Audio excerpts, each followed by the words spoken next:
Welcome everybody to my Get a Life moment for today with myself, Lisa Davies, and I am joined by Meg Price. Welcome, Meg. Thank you. Thanks for having me.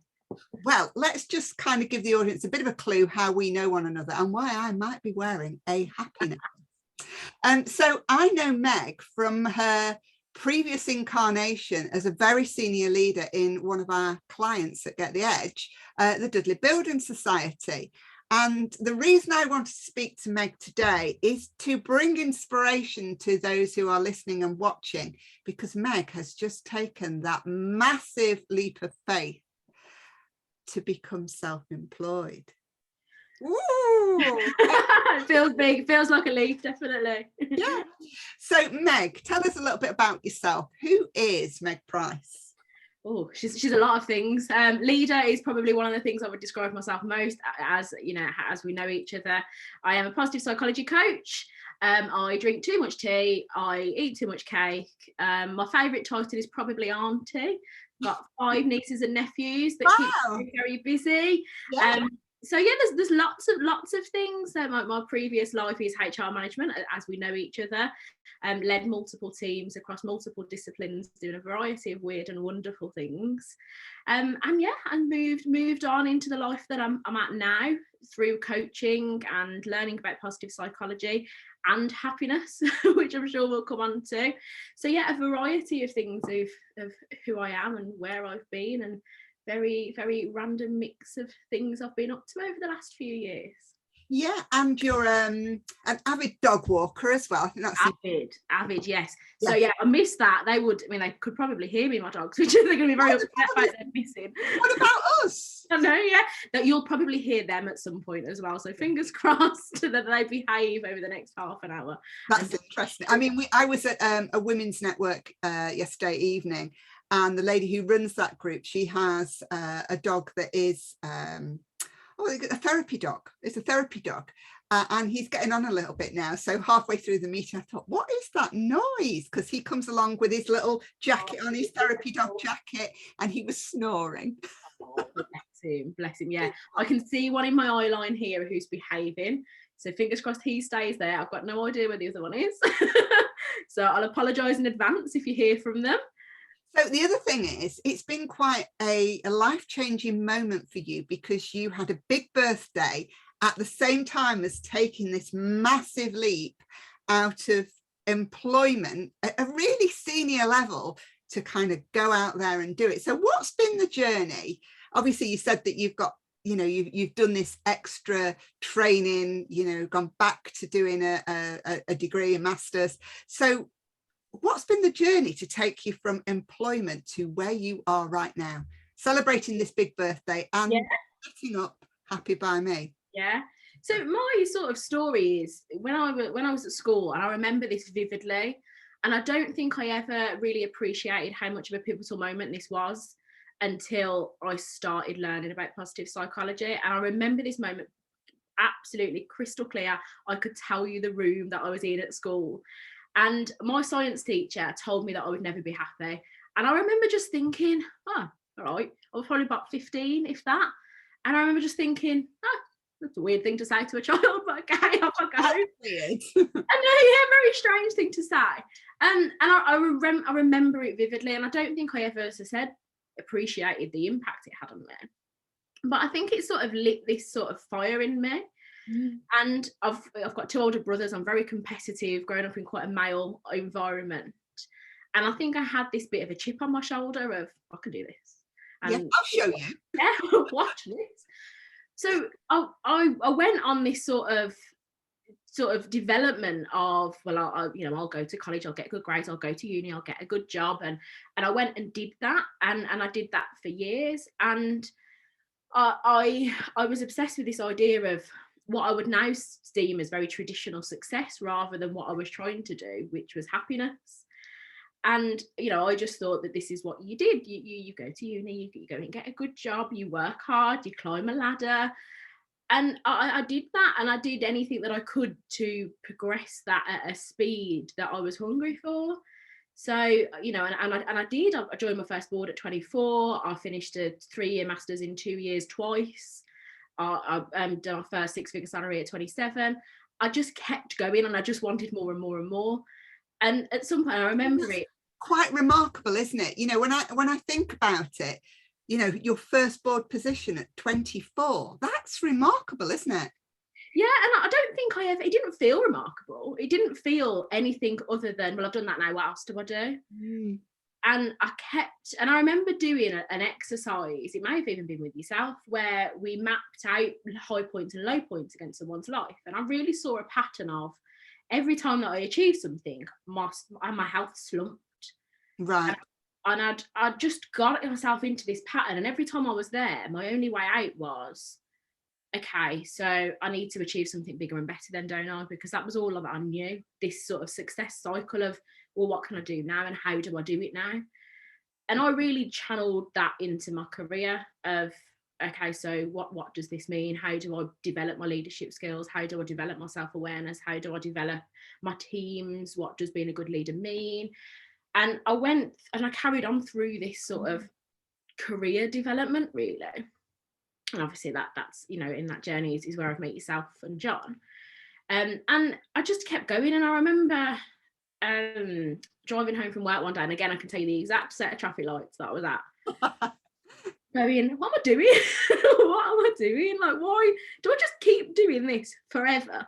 And I was 26, 27 at the time, probably a little bit younger than that, actually. And I just remember going, like, I've got 30 years, if I'm lucky, like, to keep doing this. Like, is this it? Is this what I do? And I just thought, no, I'm not doing it. And that night actually was the night of the Paris terror attacks. Right. Driving home from work and listening to it on the radio.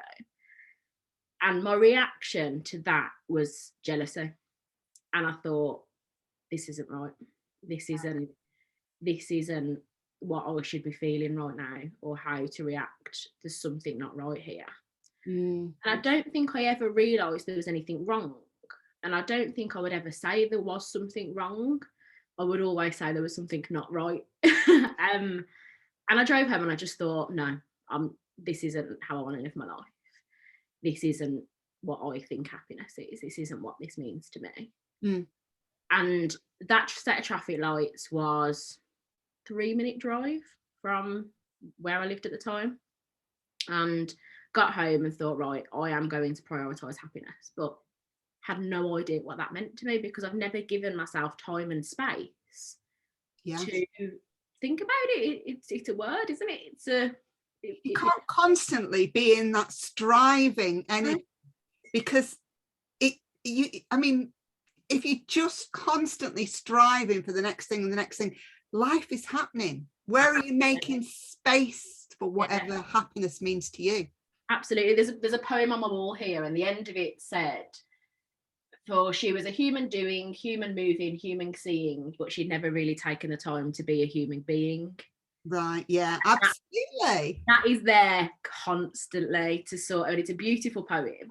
And it is about that. It's about that you're constantly in this rat race. You're constantly going, well, what am I doing next? Where's this coming from? What's the next big goal? How does this fit in with your identity? Are you identified with the person who'd got these degrees and got this success? And I was like, well, what, am I happy? And I say, like, I don't think I was unhappy, but I just had this can't, like, no, I'm doing something wrong here, because this doesn't feel good. This doesn't feel aligned. This doesn't feel like the life that I want to live for the next however many years. And at that time I was quite career focused. And I don't want to do this for the rest of my working life, and I certainly don't want to do it for the rest of my life. Yeah. So what do I do? And everything that I'd known there, I'd sort of realised wasn't what I wanted. And I was left with, well, what do I do now? And that, as I said, that traffic lights is about 3-4 minute drive from where I lived at the time. And I got home that night and I wrote happiness on the middle of a blank piece of paper. And around it, just wrote anything that came to mind when I thought of the word happiness. What did this mean to me? And that was, it was November that night. I think it was 15th of November, 2015, that would have been. That was the night of the terror attacks, and obviously it was just coming up to like the new year, and I sort of thought, right, this is a nice poetic chance to rewrite what 2016 would have been at that time. And with my sort of piece of paper and my happiness and whatever this meant, and for me at the time, it meant opportunity, it meant experience, it meant doing things that I just didn't think was available to me, and really sort of coming back to this human being rather than doing and seeing. And I then sort of named 2016 the year of Meg. And I put happiness first, and whatever it was that I wanted to do, experience, learn, be curious about, I just went and did. And it was, you know, there's a variety of things that I did. I started to learn how to play piano. I couldn't ride a bike. I was 24, couldn't ride a bike when I learned how to do that. Learning experiences was a real big thing for me, having the ability to just channel that curiosity and learn, that love of learning. So I went and learned new things. I started the masters at that point. I can't remember. But I went and travelled and I had experiences, and I really learned how to be present in the things that I wanted to enjoy rather than to fill yourself up, didn't you? Yeah, definitely. And that's what I learned how to do, is to stop trying to find happiness over there and actually step into it for you now. And there was an element of, one of my core values is achievement, and I have to top that value up, but really learning just to slow down and enjoy everything, and really savor that. And in that sort of year where I was making decisions based on, is this going to make me happy, and what I believe is my definition of my happiness, everything just sort of fell into place. And what I thought I wanted, the bigger career, the nicer car, the nicer house, whatever it was that I was striving for, still came, but it was a lot easier and it was a lot more in line, because my what I always think of it as inputs and outputs. So my input wasn't burnout or working longer hours at a desk, or my input was slowing down, enjoying myself. And obviously then, because my cup was fuller, I was performing better. And it was a real sort of, it took me sort of 12 months to really encompass what that meant for me. And obviously that's still an ongoing journey. But it was a real, I don't have to live like this. Like I can actually live it in a way that I get to define for me, and I get to control, and I have the opportunity to do that. It is an opportunity that we get to just rewrite that if we want to. So how did that move you on then to going on to do the masters in positive psychology and coaching and positive psychology? What was the point where you thought, actually, I'm to obviously fill that thirst for knowledge, but what was the point when you thought, right, I'm going to go and do this? Because it's, 2 masters in short periods of time. That's no short undertaking, is it? And it wasn't. And I remember just loving it and learn. I don't even know where the word positive psychology came from, in that we might, where it came into my sort of world. But I started to read more around this subject. I've always been passionate about humans, and my first degree was in criminology, my second was in HR management, and that's always been driven by a thirst for why do human beings behave like they do.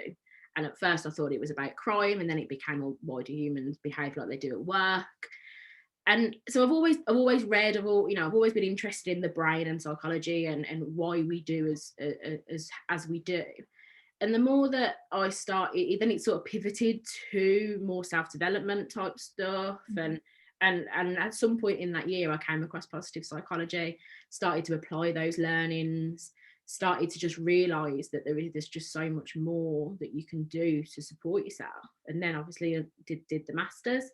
And I think that was the point where it just, I can't remember, a point where I've sort of gone, yeah, I'm going to go and do this.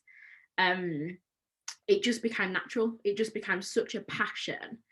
And the more that I learned, the more that I realised that there are people who are in the rat race, people who are stuck. There are people who have overcome mental health, concerns, and are so used to dealing with that they don't know how to progress forward. They've got no idea about their strengths or their passions. And it made me realise that so many people around me and so many people that I knew were also living in this rat race, that was the only option available to them, on this hamster wheel that you can't get off. Yeah, exactly. And I just thought and I said, the more that I learned, the more I thought that this is wonderful science, but how much of it is, that wasn't accessible to me unless I knew about it, and I went to find it, it didn't find me. And it became a bit of a mission and a bit of a passion to sort of go, right, this needs to come to people rather than people come to it. This all of this knowledge, all of this research, all of this needs a more accessible way of getting into the world. And that's where Happy by Me came from. It was I originally thought it was just going to be a blog, as I was because you were still doing a very big job at the time. yeah, exactly. And obviously with the background of at the time, I think I took on a chief risk officer's position. I had sort of head of people, head of a variety of other really random disciplines, and I did that through leadership. I did that through being able to engage on a human to human level. And at one time I was managing an IT department. I had no idea what to do with IT. I had literally no idea. I was the turn it off and on again person. That's all I knew how to do. And that's all I still know how to do.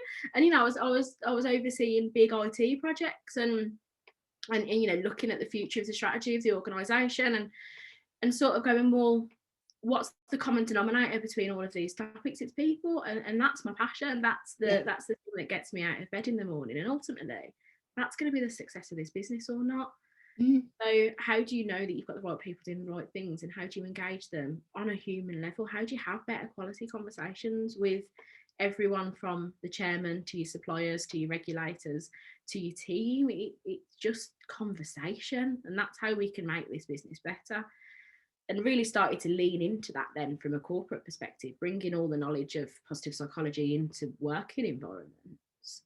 That ultimately, let's just slow down a bit. Let's remember that our customers are people, our employees are people. What else have we got? Surely that's it. I was working in financial services, so we were selling mortgages. That's not a product. We haven't got a stock room full of physical products. Yes. What is it? What else is our business if it's not however many customers and however many employees? Surely that's it.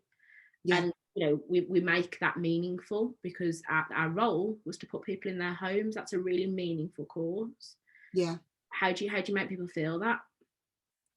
So it became every leadership role or whatever subject it was became, well, how do we allow people to bring their strengths into this and be so bought into where we're going that they do it themselves and you can get out of their way. And bringing this into the thought processes of our leaders and how we shift the organisation towards this. So that's what I spent whilst I was studying that masters. I really tried to bring it into you can't argue with some of the science that's going on and some of the research, but how do you actually make it practical? And at that time, it was very much trying to do this in my personal life, but also into the working environment. That I think the latest stats of something like 96% of people aren't engaged in their work. And that's how sad is that? So sad. There is so many people in the population who are getting up in the morning going to do something that they don't want to do. Exactly. I always think if you're an alien looking down at Earth, or particularly the Western world, going, right, so they all get up, they all get ready, they all go and do something all day. They must love that, mustn't they? Actually, no, they don't. We all just do it for some reason. And, imagine the world where if we spent the majority of our time, at work.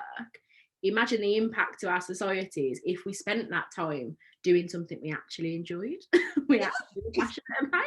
Mind-blowing, isn't it? So what was the point then? So you were applying this learning and this passion to your role in the workplace. Happy by Me was going to be a blog. That was your creative outlet. What was the moment where you thought, I'm not on the trajectory to be MD, actually I'm going to jump off the ship, and it was a very nice ship, and I'm going to go and take this to the world? Because that's a big choice to make, isn't it? So what was the point where that happened? I think I'd got that passionate about it that there was no other choice. There was nothing else that I could do. And I was very used to planning my career and what was my next step and how did I get there. And I'd got to a point where I'd managed quite a few of the departments in the organisation I was in. I'd got, it's a brilliant organisation, brilliant role, complete autonomy. I was making a difference. The business was doing well. It was everything you could dream of in a role. And a lovely organisation. Oh, absolutely. Lovely organisation to work with. Oh yeah, you couldn't fault it.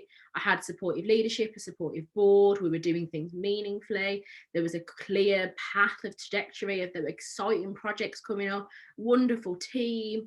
You couldn't, if you wanted to be in a corporate world, you couldn't have written a better role. Yeah. And literally my last role, I did write the role. It was, this is what I want. I was in a chief risk officer's role. Yeah. And so I did. I literally did write the role.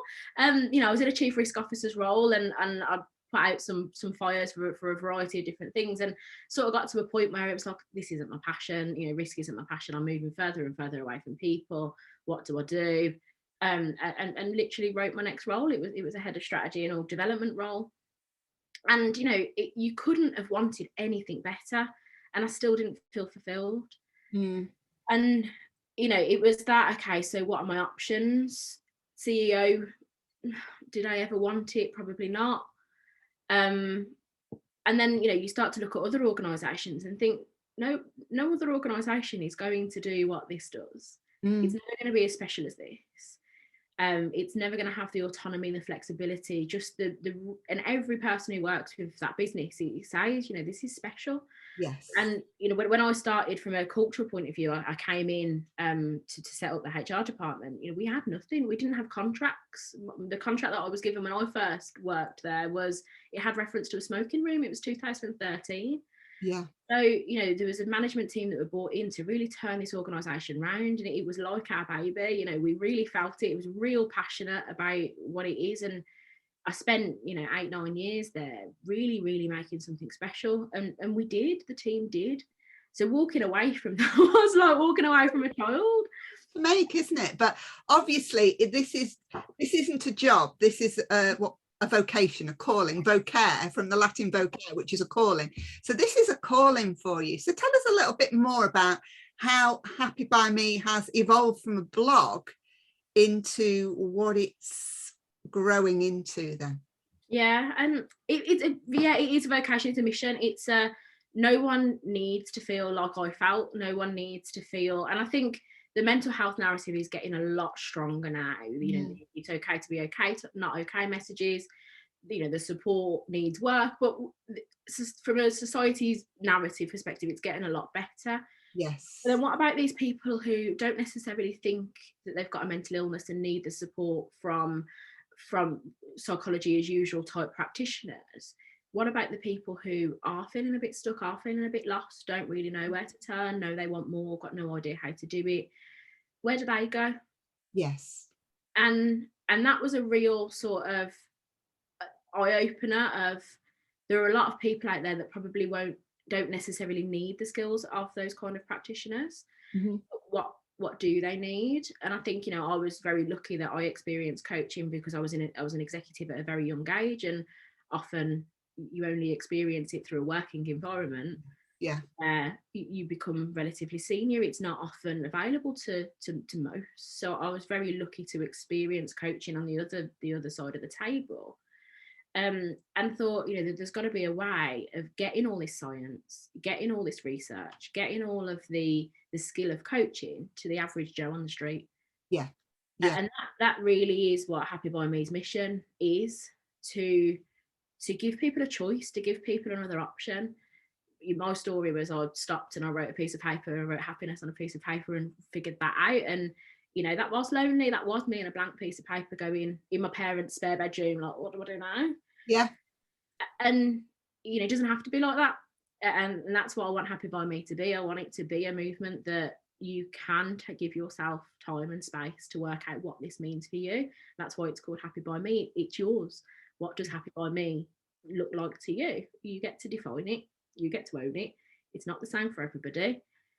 there's a lot of science and research around, you know, living well and what that means, but ultimately it's yours. And I just think that's a really beautiful concept about happiness, that you get to define it, you get to own it, you get to decide what it means for you, and then you get to step into that version of yourself. Fantastic. So what are your aspirations next for Happy by Me then? How does it unfold? What are the aspirations for it? There's lots. The core purpose is to make great things happen by cultivating happiness, and it sort of speaks to what I was saying around, imagine the impact of the world if people weren't living like this. And that's the thing that really motivates me, and it is the sort of core purpose of Happy by Me, is that imagine the impact if more and more people actually took ownership of how they felt, how they were living, their passions, their strengths, their happiness, whatever that means to them. If more people were leaning into that happiest version of themselves, imagine the impact of the world, imagine the things that could happen as a result of that.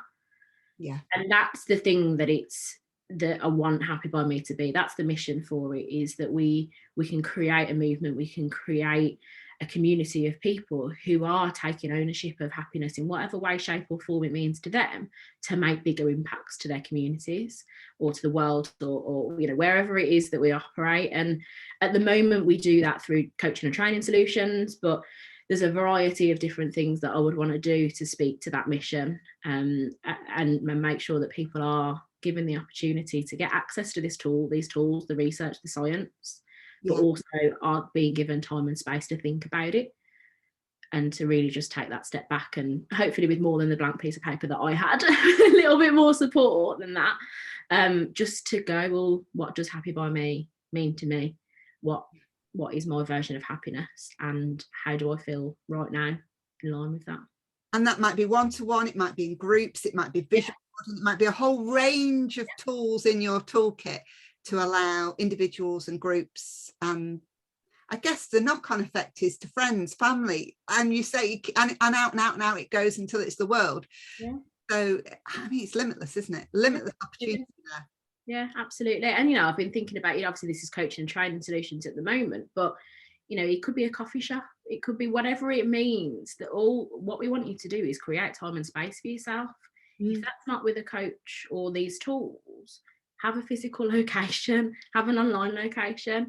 I'm not bothered how you do it, it's yours, it's by you. Just give yourself time and space to think about what this concept means to you, and ask yourself, you know, am I happy? Could I be happier? What does that mean? What does that mean for me? Yeah, I can see Happy by Me communities bringing up everywhere. Yeah, definitely. And that's you know, that is what I want. I just want people to take the step back, get off the rat race, get off the hamster wheel, and just ask themselves that question, because it can be a really, really powerful question. How are you? Are you happy? You know, how happy? What would make me happier? Yeah, what would make me happier? And then what I find through working with people is, my core program is called Deconstructing Happiness. The program is designed to pull this concept apart and put it back together in a way that's meaningful for you. When people have got this view, you know, they've gone through the self-discovery of their strengths and their values and what's meaningful to them and what's getting in their way, people look at it and go, I'm not spending any of my time doing that at all. And how, you know, how sad's that we're not prioritizing the things that are good for us, the things that we love, the things that bring us joy. That's not how we're taught to live. We're taught to live on the rat race. We're taught to live being busy is a badge of honor, and it's not healthy, it's not good, it's not good for anyone. So the more people that we can encourage off the hamster wheel, off the rat race, is what we're trying to do. Do you think it's very timely, having been through 2 years of the pandemic, where people have really felt that in very different ways? But I don't know, I'm noticing that people are they've had at least some of that time. Not everybody, some other key workers maybe not, but a lot of people have had that time where they've really questioned what's important to me. Whereas ordinarily in the fullness of a span of our life, we've not really had that opportunity, where we've been forced to sit with ourselves and say, what is important, what is meaningful? Yeah, definitely. Whereas after the pandemic, there have been elements of time where we've maybe needed to do that. Yeah, definitely. And it's because you know, all of the crutches that we were leaning on, the work going out, you know, all of these things were just taken away from us, weren't they? And we were stuck in our houses with nothing but those questions, you know, and all of our distractions went away, and we were left with just the really hard hitting questions. And you know, you can see people changing careers, the numbers for people starting businesses are going up. You can see a lot of people took it as a real you know, kick up the bum, essentially. I think it's a wake-up moment for a lot of people.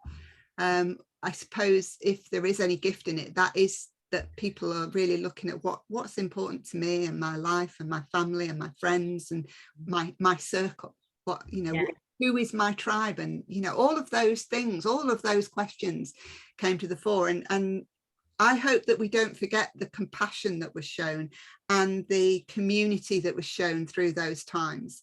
I remember listening to Tomfoolery. I don't know if you remember the poem and the video that that Tomfoolery. Do look it up if anybody's listening, and look up Tomfoolery. And I can't think what it's called. I even got the little book that he did as well. And it's kind of just saying, you know, we were nose to tail in our cars, we didn't even get out into nature, and then this happened and we were running around barefoot on the grass, and you know, all of those things that we took for granted. The skies cleared, and I hope we don't forget that. I hope we don't forget that, even through the disconnection, the connection and the community and the compassion that brought. I hope we don't forget that.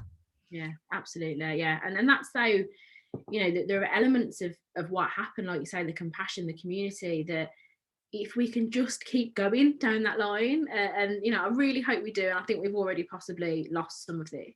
Yeah. And what I'm finding a lot is, which I think will be a challenge for organisations, is a lot of people coming to me to work with Happy by Me are of the younger generation. They're 18 to 23, 24, and rather than be getting into the rat race and then deciding they're going to pivot, they're going, no, I'm not even going to get I'm not even going to go there. No, thank you. This I'm isn't stepping into it. Yeah. And I think that's going to be a real challenge for organisations, because they're going to have to pivot. They're not going to, you know, standard leadership practices and bonus practices and all the other stuff that we associate with work is going to have to change, because this, from my experience of coaching this generation, they're not interested. That they want to go into entrepreneurship. They're hungry for stuff, and they're not going to get onto it and then get off. They're just never going to get onto it. They're going to do what they want, and I think it's exciting. It's exciting to see what will happen. Absolutely. So it's been absolutely fascinating, inspiring and exciting to hear about your journey, about your step into the entrepreneur's world, and all that Happy by Me, the scope of it is just massive. So that's so exciting. But as I ask all of my guests, before I let you disappear, could you share with us, Meg, your top tip for life? I think it's to slow down, create space, and whatever that means for you, whether that is meditation, nature, whatever that works, or even if it is just a cup of coffee in the morning, slow down and create yourself some space, and just ask yourself these questions now and again. How happy am I today? How am I feeling? Is there more? Yeah, and if there's one thing that I could do today that would take me closer to that happiness, what would it be? Yeah, absolutely. Fantastic. So thank you very much for your time. Thank you for having me. All of your links for anybody who wants to find out a little bit more about your work and what you're up to. All of those links will accompany this video. So thanks so much, Meg. It's been fantastic talking to you. Thank you. Thank you.